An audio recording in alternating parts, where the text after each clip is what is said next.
ওয়ালটন। ওয়ালটন হচ্ছে আমাদের দেশের পণ্য, এটি সবাই ক্রয় করবেন। দাখিলে বৃদ্ধি পেল ১,৩৫০ শিক্ষার্থী। চলতি বছরে দাখিল পরীক্ষার ফলের ভিত্তিতে বৃত্তি পেয়েছেন ১,৩৫০ জন শিক্ষার্থী। তাদের ৬০০ জনকে মেধাবৃত্তি ও ৭৫০ জনকে সাধারণ বৃত্তি দেবে সরকার। গভর্নমেন্ট টু পাবলিক G2P বা EA40-র মাধ্যমে সরাসরি শিক্ষার্থীদের অ্যাকাউন্টে বৃত্তির টাকা পৌঁছে দেওয়া হবে। মাদ্রাসা শিক্ষা বোর্ডের প্রকাশ করা গেজেট বা তালিকা থেকে এ তথ্য জানা গেছে।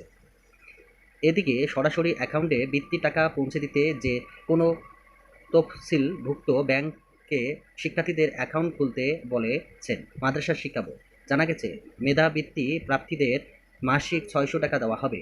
এছাড়া বার্ষিক এককালীন দেওয়া হবে ১,০৫০ টাকা।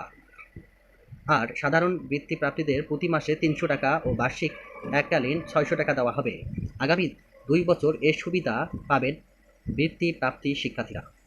এরকম শিক্ষামূলক আমার এই চ্যানেলে প্রতিনিয়ত দেয়া হয়। যারা এখনও আমার এই চ্যানেলটি সাবস্ক্রাইব করেননি, এখনই সাবস্ক্রাইব করুন এবং পাশে থাকা বেল আইকনটি বাজিয়ে দিন। আল্লাহ হাফেজ।